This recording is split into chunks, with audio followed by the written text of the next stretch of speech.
Hello, we're here. We're back.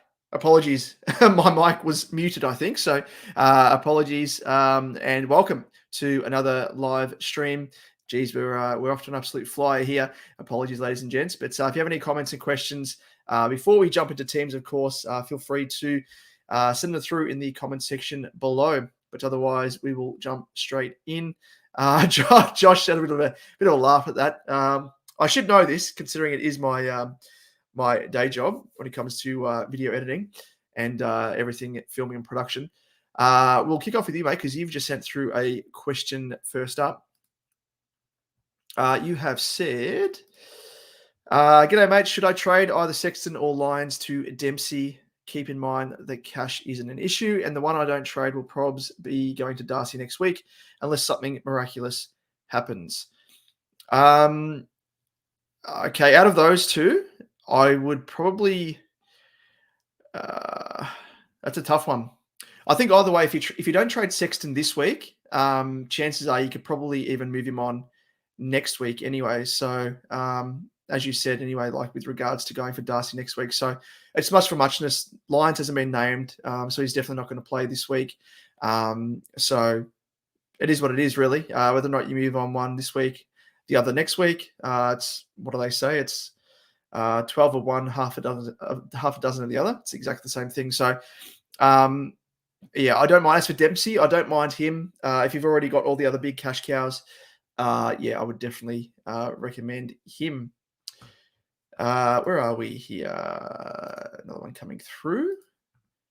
Ryan, g'day, mate. Thanks for tuning in. Initial trades were Ryan, Massimo, Powell, out Young, Caulfield, and Martin. I have Hogan on the bench as well as Sam Berry. Ooh, should I look to move them on this week or wait till next week? As for your initial trades, Ryan, Massimo, Powell in. They're very, very good ins. For the outs, Young, tick. Caulfield, yes, that's a given. And Martin, I'm kind of 50-50 on at the moment, but I'll get into my thoughts on him when I pull up my own team. But yeah, Hogan and Sam Berry, like Sam Berry was always going to be, I mean, he's kind of like, Lyons in a sense that he's kind of the whipping boy of their respective teams. So the fact that he's been subbed and then omitted in Berry's case isn't a very good sign for his future playing prospects. So yeah, I would probably move him on if you wanted to sub out any of those guys. Like, well, I mean, it's really not going to work because I imagine you need to get rid of Young and Martin in order to afford to bring in the likes of Ryan, especially, and then Powell, who's a little bit more expensive as well. So, yeah, I mean, as long as you're not gobbling up any donuts, which, again, remember it's best 18, you should be fine. So, yeah, you could carry Hogan and Tambury and then look to move them on next week. Now, let me just have a quick look as well in terms of the teams. Now, I know last week we had a little bit of an issue trying to share screen, and we'll see if it works this week. There's no guarantees, of course, because it is an absolute shit show, StreamYard, for something that is supposedly easily accessible and usable. It's not. So let me just have a quick look at this and see if it works. Let's bring up the AFL website on the back end, and we'll see if this works. Alrighty. So present, share screen, Google Chrome. Will that work?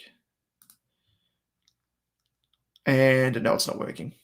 StreamYard, get your shit together. Like, I knew I should have gone through OBS.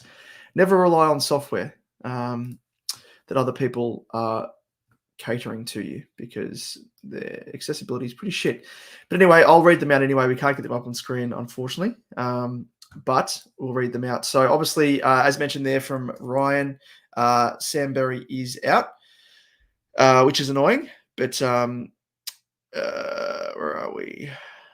So I'll go through team by team virtually. So first up, we have North Melbourne and Carlton. So North have no changes. For Carlton, Marchbank, Wiedering and Hollands. Elijah Hollands comes in, making his debut in blue. Out goes Lewis Young, Brody Kemp and Cunningham. For the next game, Freo and the Crows. No changes to Freo and to the Crows. Borlase and Scholl come in, and out goes, of course, Sam Berry, who I spoke of, omitted. and Jordan Butts with an ankle.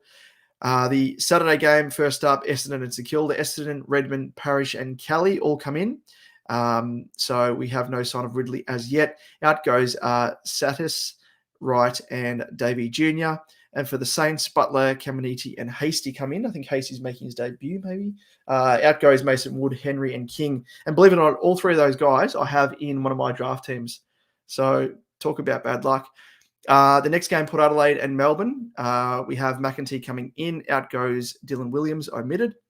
And for Melbourne, in comes Tajwo Woden and Sam May, of course, with the broken ribs, cracked vertebrae. He goes out. For the Dogs, the Sunday game, first up, Duray, Garcia, Lobb, McRae, potentially playing his first game of the year, and O'Donnell.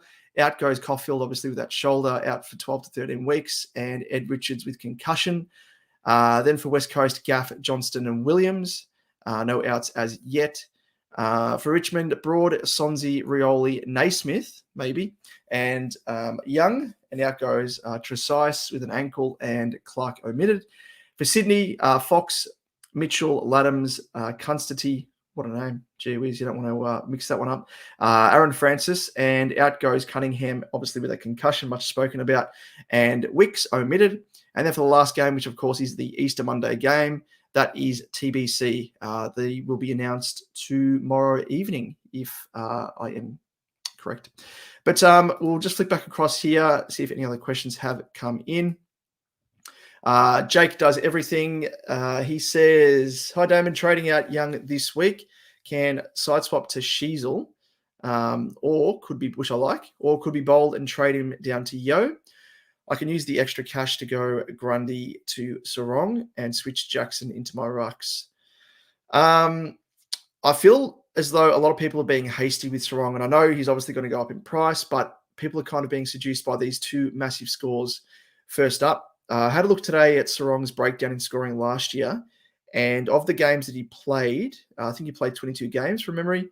It was around about 12 of those games were 110 or below scores. So chances are that he's going to have a down game. Like we say down game, but like closer to those 110 type scores, which he's averaging 155 at the moment. So all he needs is one of those games to really see his price drop. And if he has, consecutive games around about that mark of 110, his price is going to be in free fall. So I wouldn't be so hung up on trying to, I guess, sell the farm to try and afford to get Sarong in, and just bide your time if you can.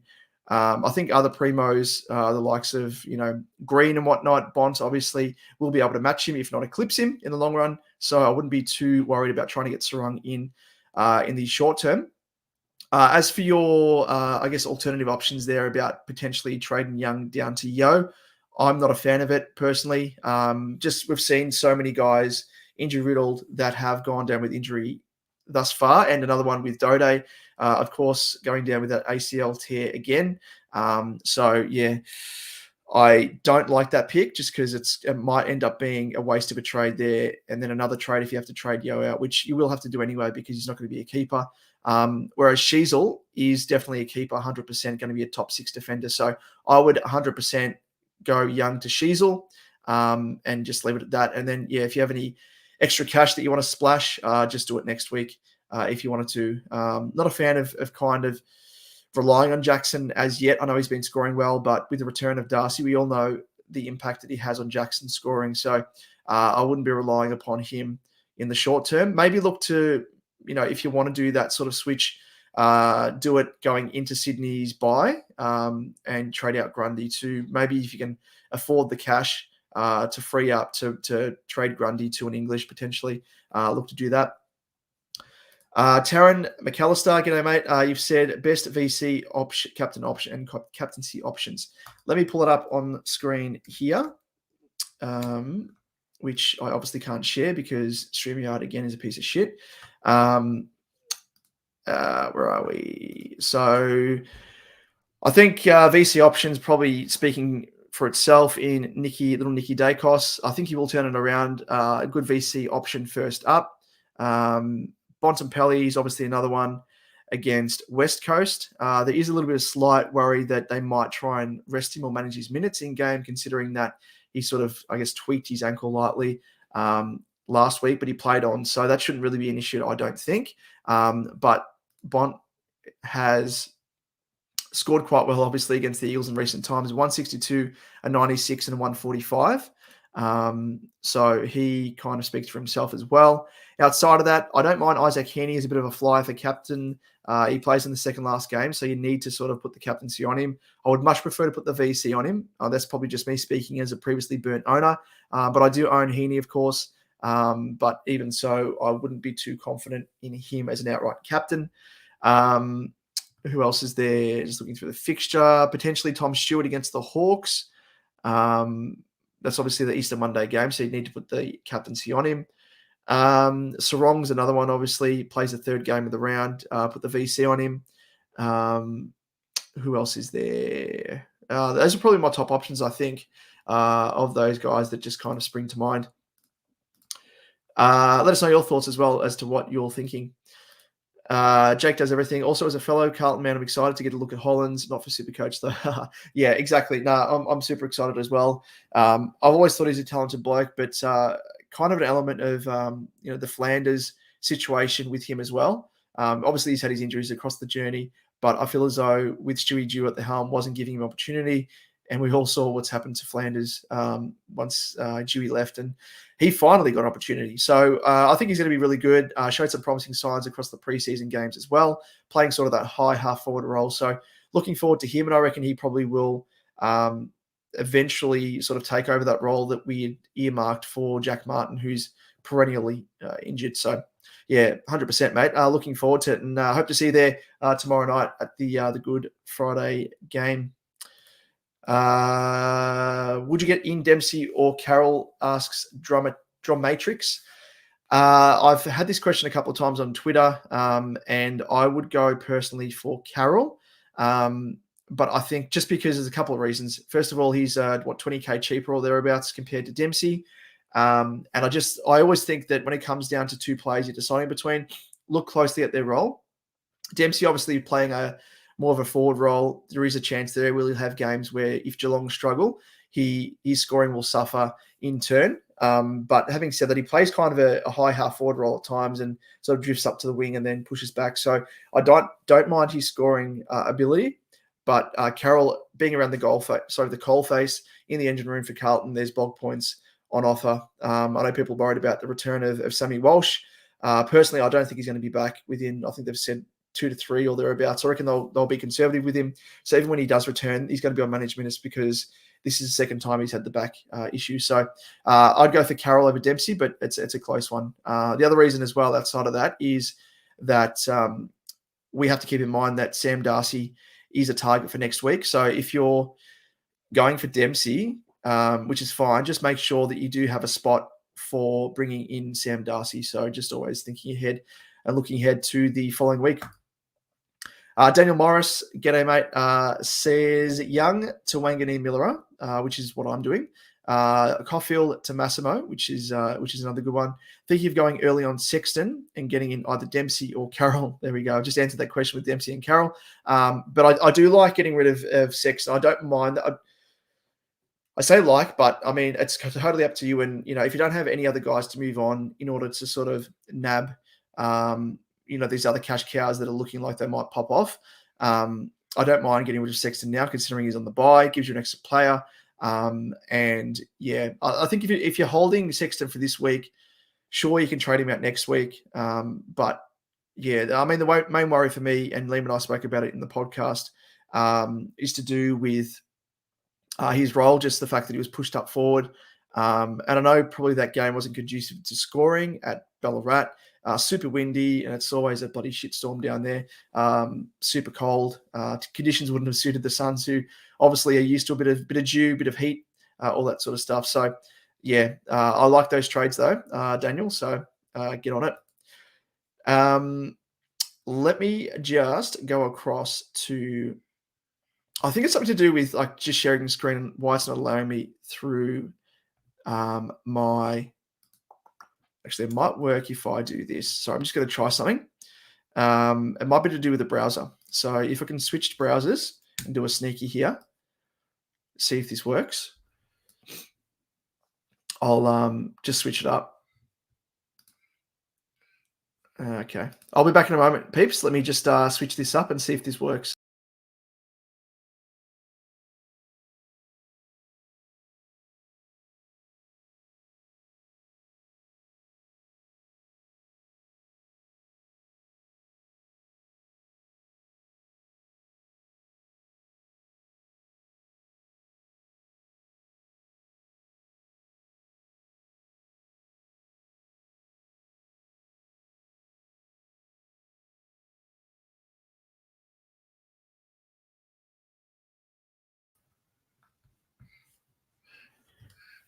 All righty, here we go. I think this is working. Let me know if you can hear me. And yeah, we'll go from there. So I've just changed browsers here, and this might allow me to share my screen. Okay, so it looks like it's a bit pixelated for some reason, but we'll trooper on. Um, let me see if this works. Okay, present, share screen.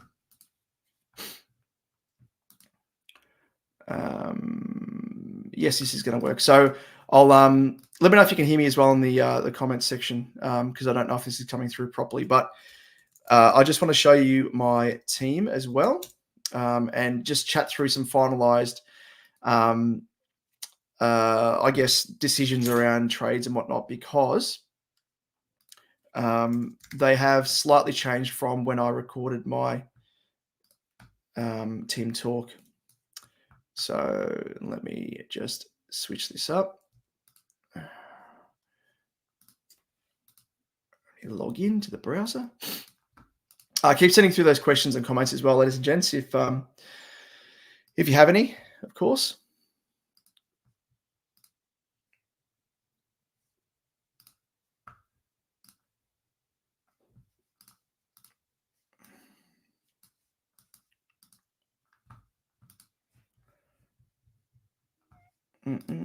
Okay, there we go.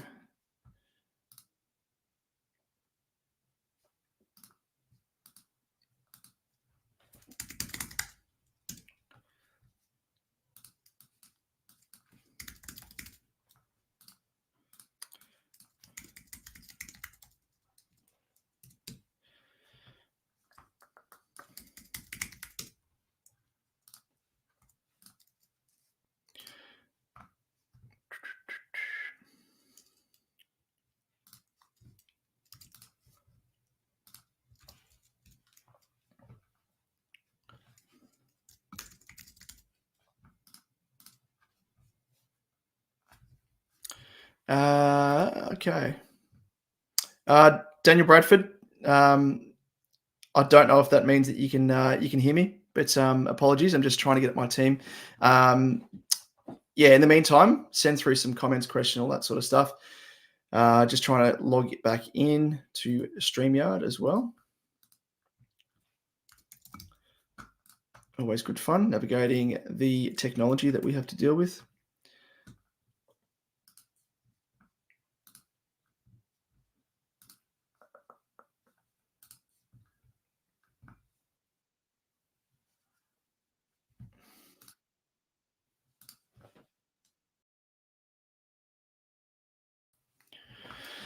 Alrighty, so let's see if this works now.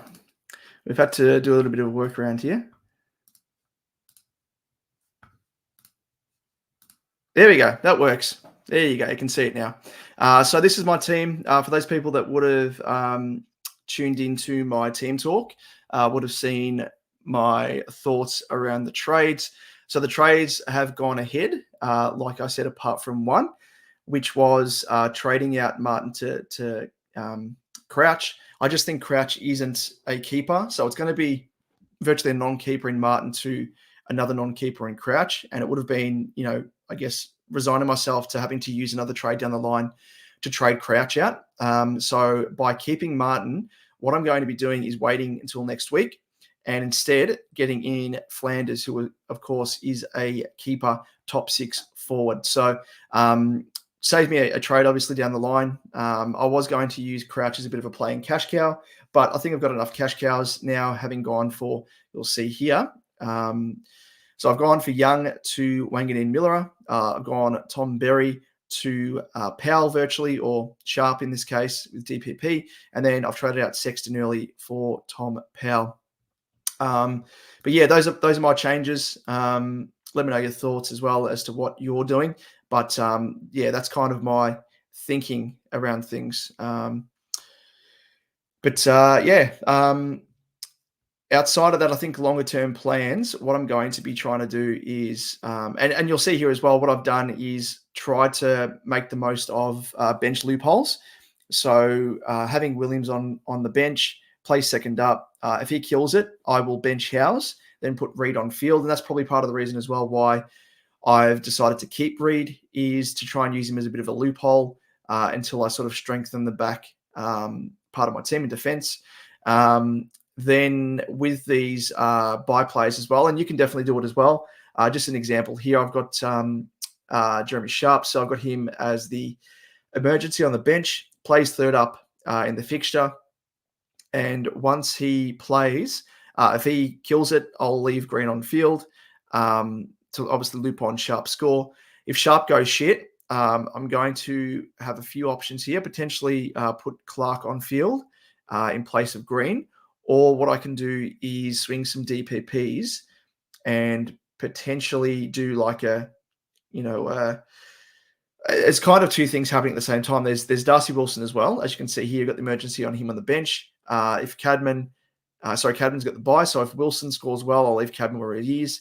If Wilson goes shit, then there's the option there to potentially put Windsor on in place of Cadman, or switching Reed down to the forward line if Wilson goes terrible. And then put Windsor in the midfield, but much for muchness. So that's kind of the thinking around that with loopholes. And I think across the best 18 rounds with teams on the bye, look to see, if you can maximize points as much as possible. Sorry, mate. Jim has said, what is this? A team for ants? Very good. Apologies. I'll try and zoom this in because it is my Google Chrome browser, which I don't really use all that often. Let's see. Does that zoom in? I think it did. Yes, it did. Hopefully you can see that a bit better. I do like that though. Thank you, Jim. Daniel, sorry, mate, out in the golf course. Where are you? From WA or something? Otherwise, you're out in the golf course pretty late. It's 7:15 here in Vic. I assume you're interstate. Out in the golf course and phone's in my pocket. So you're listening to me whilst you're having a swing. Let us know how you're traveling, mate. I've just got back into golf myself. So, trying to rehab the back at the same time, which is always interesting. Used to play a bit of golf, but back into it now. TK Mac, hey Damo, can't decide out of my three options here. Any thoughts? Young, Gibkiss, and Grundy to Wangan, Miller, Massimo, and Powell, which is the same or similar out to what someone else said previously, commented earlier. Second option is Young, Gibkiss, and Grundy to Ryan, Massimo, and Dempsey. Okay, let's break this down. So Young and Gibkiss are 100% out, so that's fine. And Grundy is kind of one that I'm 50-50, probably 25-75 on in terms of trading as yet. I still think Grundy is going to be a serviceable player, and I'm more of a fan of trading him when he's going into his buy. That is if he doesn't turn things around. I'm kind of not for that, I will say. But I'll still break down both of your options nonetheless. So Wangan Miller is one that's different. So it's Wangan Miller or Ryan. Obviously Ryan ahead of Wangan Miller. Massimo is the same across both. And then going for Powell or Dempsey.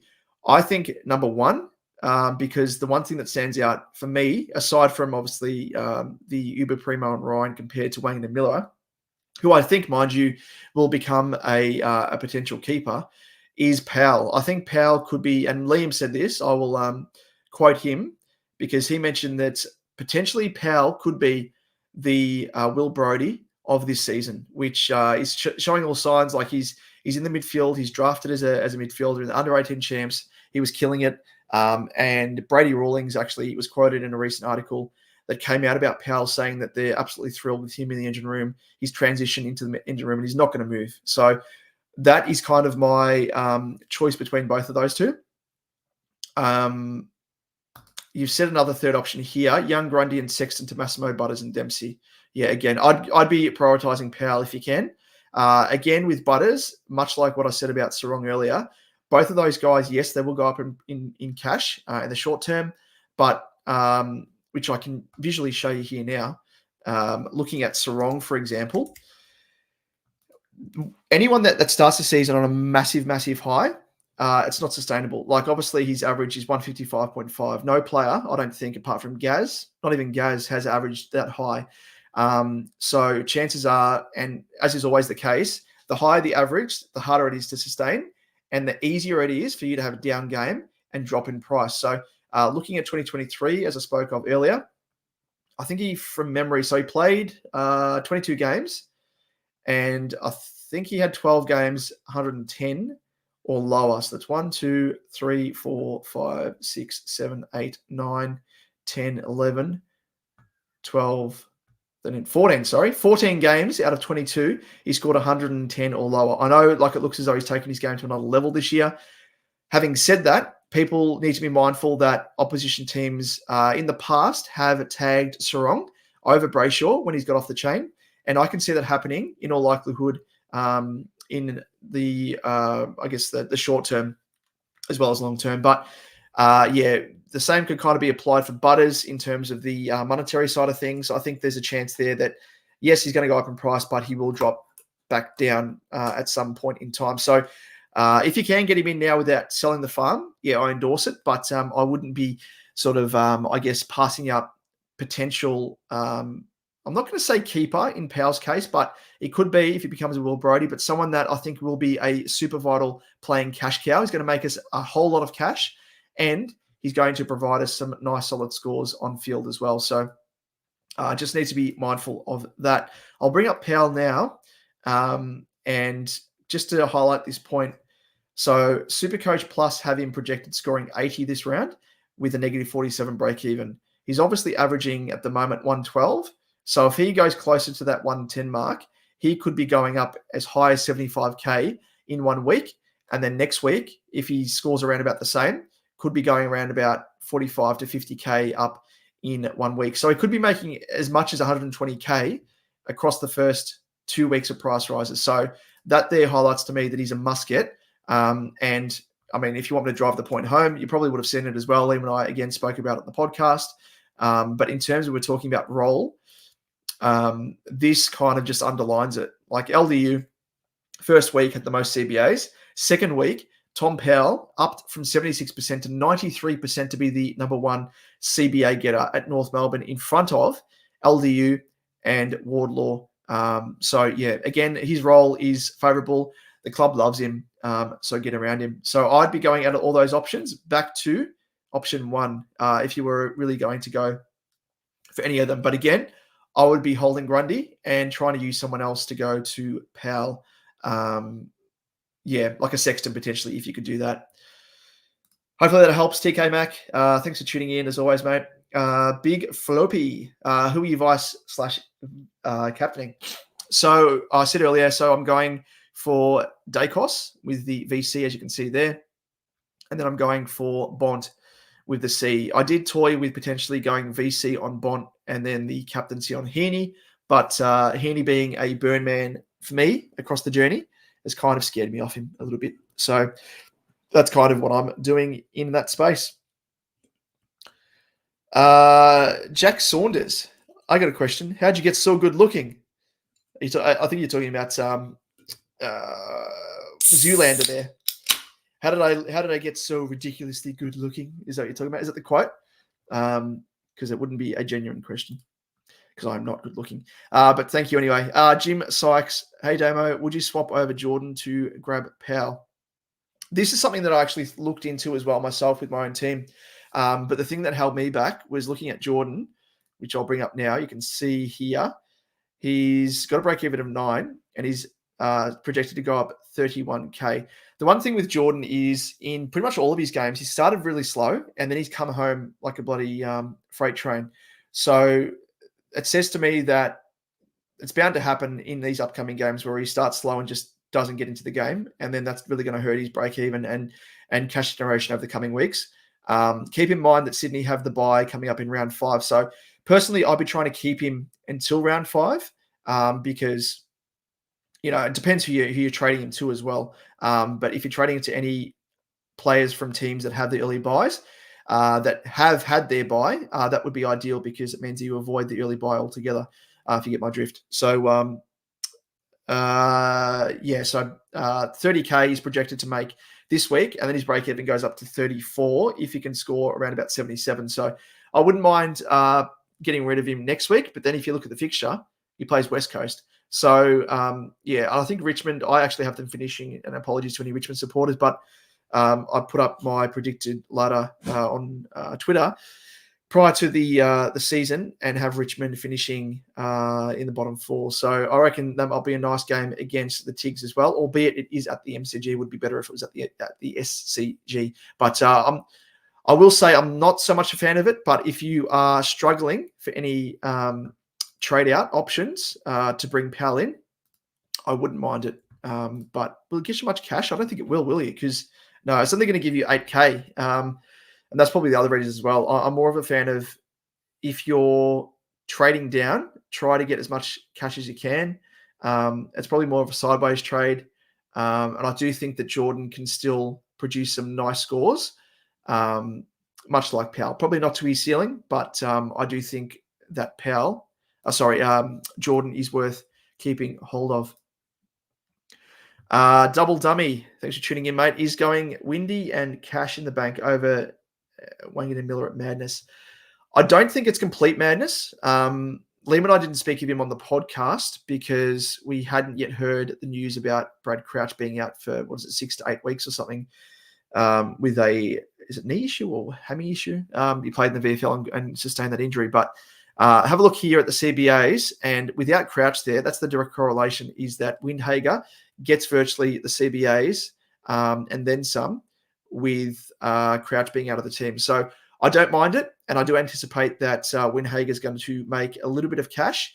But yeah, I still think he's a risk just because we've seen last year as well, like he played in the engine room and he's had some nice scores, but then he reverted to going back into playing that bit part player. But yeah, we saw on the weekend when he had those CBAs, scored 104. And the good thing about his game is his tackling. Loves a cuddle when he's in the engine room, so it kind of gives him a bit of a solid base. But we saw last year, got 85, I think 90 and 75. Those were games, and 104 where he was in the engine room. And then he reverted back to playing sort of half forward and whatnot. So I don't mind it, but I would much prefer Wangan and Miller over Windhager. So let me just show you as well with NWM. So I got him on my team. The one thing I love about him is his game is very conducive to fantasy, probably more so than even SuperCoach, because look at his kicks to handball ratio, 21 kicks to 4 handballs in round 1, and then 25 kicks, 7 handballs in round 2. So he's a Kevin Bartlett. He doesn't handball at all and loves a mark as well. So really good player. And I do think he's taken over from Sinclair. And I anticipate that he's going to be pushing towards a top 6 finish in defense. So hence the reason why I've jumped on him now. I think he's going to be value. So yeah, I much prefer NWM to Windhager. Both Butters and Sarong are having this week. What? Both Butters and Sarong I think you say a must-have this week or get after their bye, in my opinion. Yeah, exactly. That's the thing as well. Like, the beauty is they both have the same bye. So, if you can target both of those guys after their bye, fair enough. But, yeah, if you have a look, which is what I spoke of earlier, using Sarong as an example. So, I mean, SuperCoach Plus as well, you can't really pay too much attention to this because they have him scoring out of the park every single game, which just isn't going to happen. In all likelihood, he's going to have a down game. But they've got him going up to around about 678, maxing out at 691, which I think it could happen. But who knows? The good thing with him is that he plays quite a few games at home at Optus Stadium, Sarong. So that's going to work into his favour. But yeah, I do think he's going to be achievable. He's still going to be gettable, and he's going to have one of those games, as I said earlier, of around about 110 or below, and he's going to drop in price. So I wouldn't be too worried if you're missing them in your team at the moment. Josh also would rather bring in Windhager for Caulfield instead of doing that Dempsey trade I mentioned earlier. P.S. I currently have Massimo D3. Ooh, Williams DM. Do you mean D4? And 2 Melbourne rookies. Yeah, okay. As D5 and D6. It sounds like you're pretty bare in defense there by the sounds of it, Josh. So I wouldn't be going in that case for a Windhager. That's going to just complicate things even more because, knock on wood, but say, for example, Williams goes down, Massimo could be a hit or miss, scoring well at the moment, but say his role changes. And then, of course, you've got the 2 Melbourne rookies, especially if you're running with, what's his name, Haw, sorry. If you're running with Haw on field, that is not good, considering that he was a buy. Sorry, he was subbed or starting sub last week. So that's not good at all. So I'd be trying to shore up your defense. And with this now in mind, I'd be trying to bring in a big dog if you could, like a Ryan or even a Wangan and Miller. I think he's more of a player that you can rely upon compared to especially a Windhager. Everyone's different, of course. It comes down to your own lineup and your team's and structure and whatnot. Here we go. So you're planning to get Whitfield next week. Okay. Alrighty. So that would make Whitfield your D3? Yeah, okay. I don't mind it. But yeah, Windhager. Depends how much money he really goes up. That's really the thing. And again, if you need him as a bit of a playing cash cow, like look at my team, I really don't. So I need to sort of maximize points on field. But even then, like SuperCoach Plus, if he averages like 75, 80 odd across the next 3 weeks, he's only going to go up 60K. And then unless he has a big sort of breakout game, he's going to still hover around that mark. So I don't know if he's going to be someone you can rely upon from week to week. Josh, but I'm planning to get a Whitfield. Oh, sorry, I just said that. Bloody, I need a drink of the old Max Taste, no sugar Pepsi Max, because I need to wet the whistle. I feel like I'm JD now, having a bit of a drink on stream or mid-record. Love you, JD. But Jack Saunders, no, I just think you're a spunk, mate. Thank you, Jack. You won a few. You and my wife, probably the only ones. Mitch, hey Damo, very worried now. Young and Martin go big. Now everyone is trading them out, which is a chance. But still, Young, Martin, and Hogan out. Ryan, Sarong, and Powell in. Ooh, gee whiz. Those are some really good trades, mate. Really good trades. Point chasing, you've asked. There's an element, I think, as I said earlier, with people jumping on Sarong. People see the big scores, up in lights, catch the eye, and they just need to get him. You got to kind of, if you can, detach yourself from it because it kind of links from what we talk about in the podcast, Liam and I, with recency bias. As humans, we see the big scores and we're like, we've got to get him. Or like, if it's like at a roulette table and, number 10's rolled up, twice in 5 rolls or something, you're like, okay, I've got to get on 10, but there's no more or less chance that it's going to pop up again, that number 10. So you've really got to think about, is this player going to help my side long term? Yes, it probably would because Sarong's going to be at this stage looks like a keeper and a top 8 midfielder.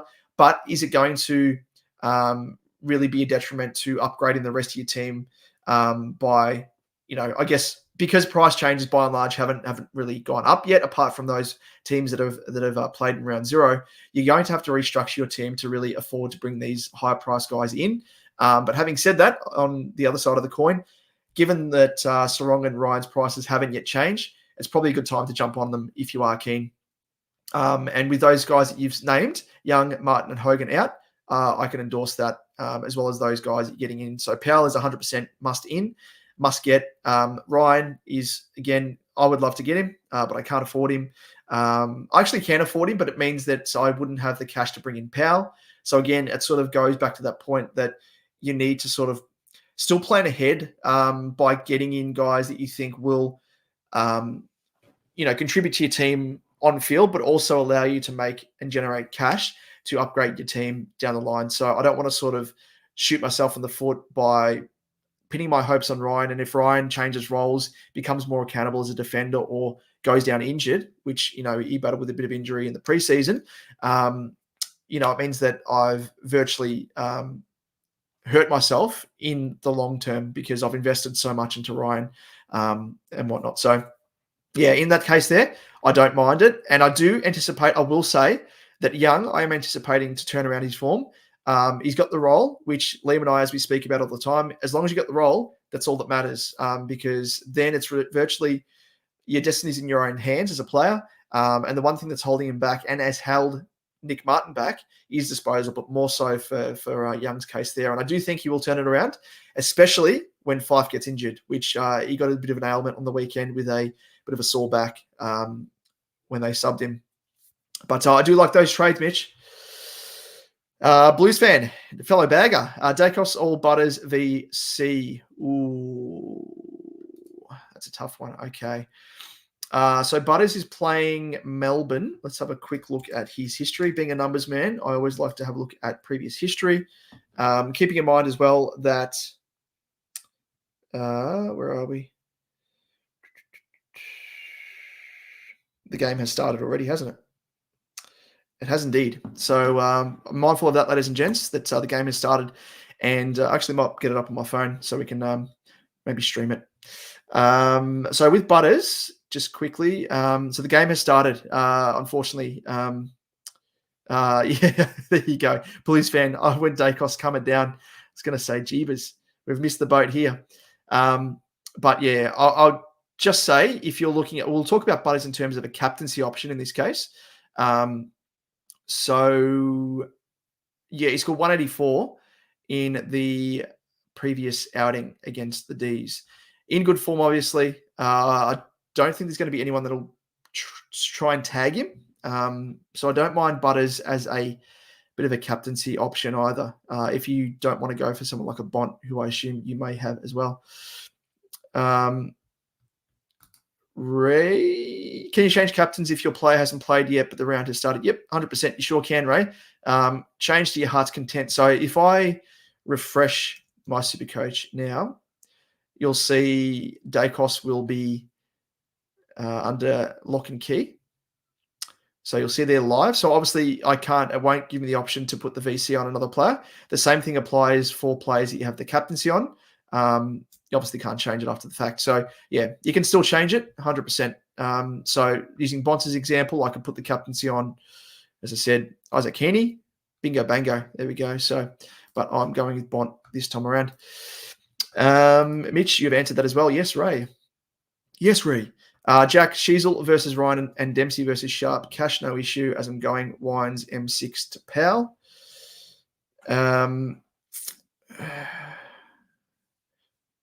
Okay, gotcha.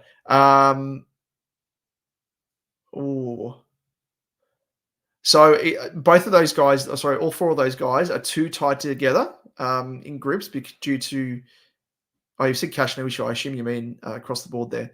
I'd be going for Sheasel over Ryan if it were me, and going for Sharp over Dempsey. Again, just due to the fact that Dempsey, I don't trust bloody, what's his name? Chris Scott. And just with the role that Dempsey plays, there could be a week there where he has a bit of a downer, considering he is a forward. Whereas Sharp is a wingman, which again probably isn't as conducive to scoring in SuperCoach. I do think, what we've seen so far is probably a bit more consistent, and that consistency will carry over. Whereas Dempsey will probably have a bit more. You probably have spike games like we saw in his first game, and then have other games to kind of even it out.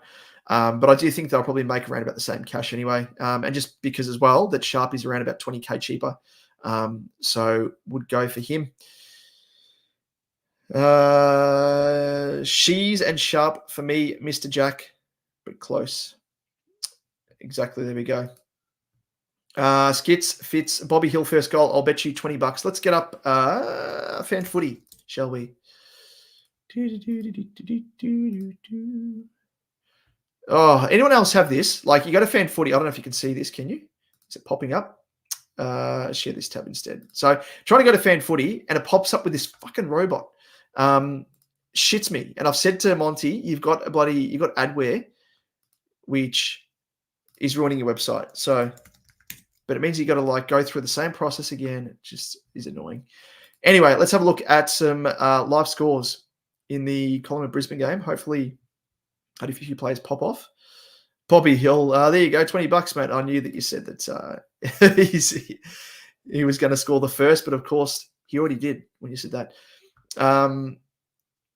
So Finlay McRae, he's off to a semi-fly, 2 tackles, 1 kick. On 12, where is he? Nicky Dacos is on 4 via 1 handball. Jared Berry's on 10. Zorko, yeah. Okay, there we go. Interesting. And Lions have kicked a goal as well through Cam Rayner. So let us know who you tipped as well. Be keen to know. I reckon I was kind of 50-50 in this game, which I reckon a lot of people would be, but went for the Gabba factor, despite the fact that my mob beat them in round 0. It's going to be a tough game for the Pies as well. But Jack, Hawk's so juicy for Dempsey, though. That's the real coin toss for me. Shees feels safe. Yeah, Shees is safe as well, just due to the fact that he is owned by 51% of the competition. So it does kind of negate any risk. Whatever score you get, the rest of, or at least half the competition get. Whereas with Ryan, even though no doubt his ownership will go up, he's in 5% of the teams at the moment. So it'll probably go up to around about 10%, maybe 15%. But yeah, more of a fan of Shees. But yeah, I see your point there with regards to Dempsey having a bit of a day out against the Hawks. Global, g'day, my man. G'day, my man. Straight back at you. Like I said, yep, you've said as well, Global. Dempsey has the chance of a spike score. Double Dummy, regarding websites, is Too Serious still operational? I'm sure that was what I used to guesstimate prices weeks ahead, and it is dead for salary projections. Good point, Double Dummy. Let's have a quick look, because I forgot the name of the website, and I said in one of the Twitter groups I'm in with other content creators, what's the name of that website where you can, work out, I guess, the price changes and fluctuations from week to week. Worked out it was Too Serious, went in there, and they hadn't yet updated it yet. But this is prior to round 0. So let's have a look to see if they've updated it now. They've got some data set. I assume that was part of the reason why.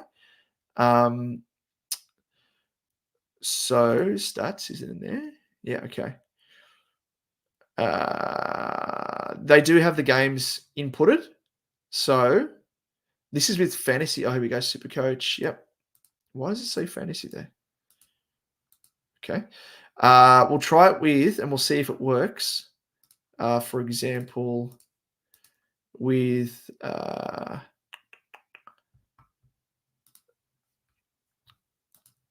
so we'll see if it works, if it lines up with SuperCoach Plus.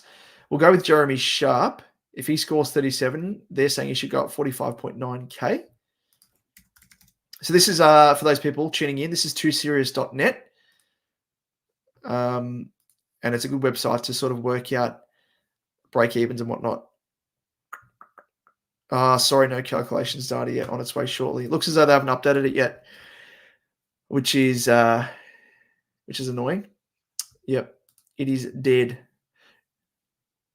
It's funny though, because it's still updating the stats of players. So I don't know if that's just an automated thing.